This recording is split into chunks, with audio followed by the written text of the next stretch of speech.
नमस्कार दोस्तों, online exam with Anil में आपका पुनः स्वागत है।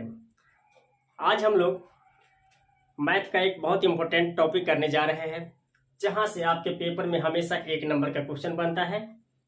वह टॉपिक क्या है कि आज हम लोग गुणनखंड निकालना सीखेंगे।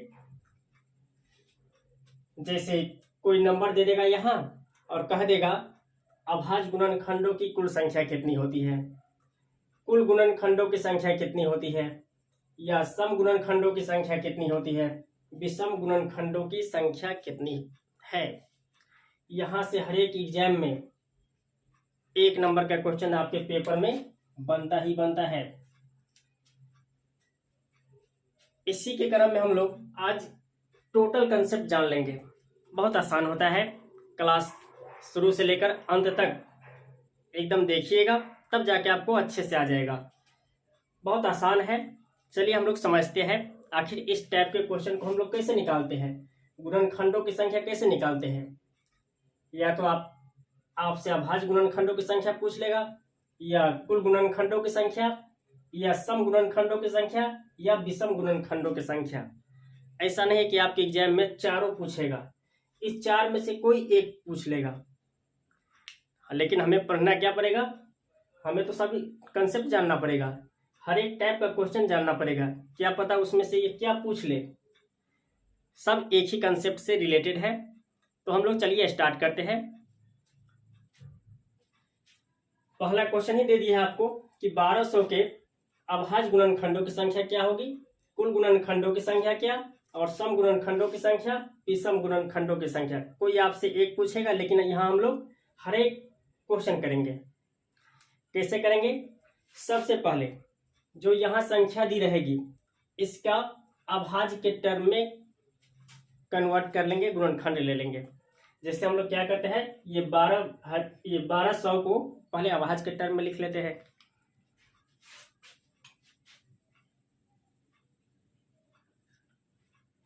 तो ये 1200 है, इसे हम लोग क्या लिख सकते हैं, 12 गुणे 100। 12 को जब अभाज्य संख्या में लिखेंगे तो 12 को क्या लिखेंगे, 2 के पावर 2 मतलब 4 गुणे 3। 12 तो हो गया अभाज्य संख्या। अब इसको लिखेंगे पर 100 को अभाज्य के टर्म में, तो 100 को हम लोग लिख सकते हैं 4 गुणे 25। 4 को अभाज्य के टर्म में जब कन्वर्ट करेंगे तो 2 का स्क्वायर इंटू 25 को क्या लिखेंगे अभाज्य के टर्म में, 5 का स्क्वायर। अब आइए 2 के पावर 2 यहाँ है, 2 यहाँ है, तो क्या हो जाएगा, 2 के पावर 4 इंटू 3 के पावर कुछ नहीं है तो 1 तो है ही, इंटू 5 के पावर 2। ये हो गया ये गुणनखंड अभाज्य के टर्म में। चाहे चारों में से कोई भी क्वेश्चन पूछे, सब इसी का खेल है। इतना आप कर लिए तो 50% सोल्यूशन हो गया। इसके बाद कुछ स्टेप समझना है कि जब कौन क्या पूछा जाता है, कब क्या पूछा जाता है, उसके अनुसार करेंगे।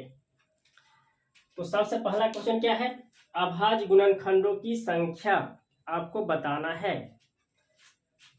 तो ये अभाज्य गुणनखंडों की संख्या कैसे निकालेंगे, सबके घात को जोड़ देंगे।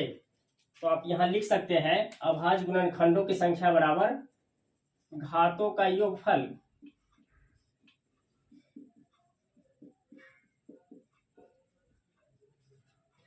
घात क्या है, यहाँ 4 है, यहाँ 1 है, यहाँ 2 है, तो लिखिए 4 + 2 + 1 कितना हो जाएगा, 4 2 6 1 7।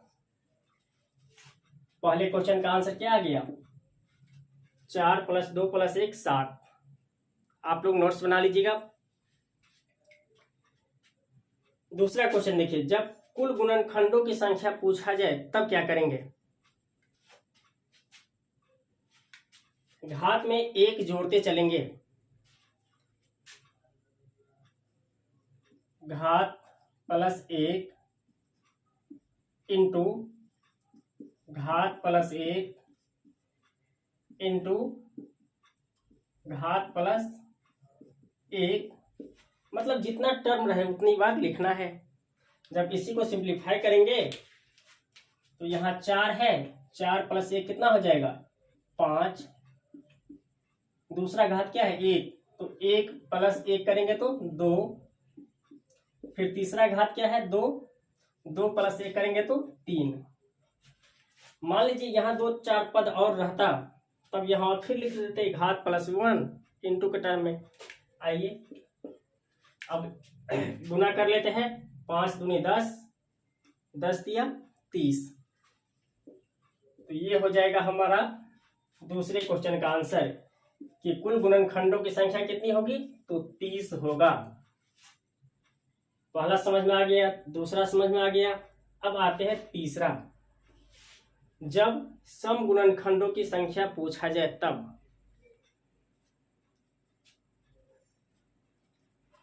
देखिए सम गुणनखंड में क्या किया जाता है, ये सम संख्या एकमात्र 2 होता है जो अभाज्य की संख्या के टर्म में आती है, बाकी कोई ऐसी नहीं है कि आएगी। तो क्या करेंगे, जब सम पूछा जाएगा तो सम वाली संख्या को ज्यों का त्यों रखेंगे, मतलब जो घात है तो यह क्या लिख लेंगे, सम का घात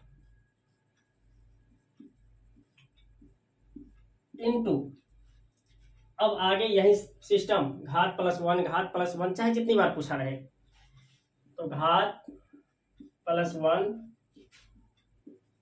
घात +1।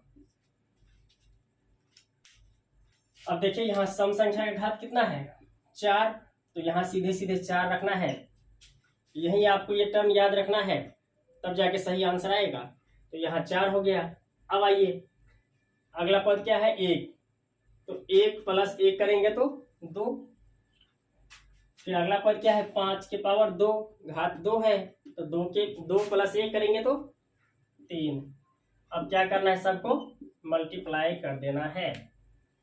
4 दूनी 8, 8 तिरिक 24। तो इसका आंसर क्या आ जाएगा 24।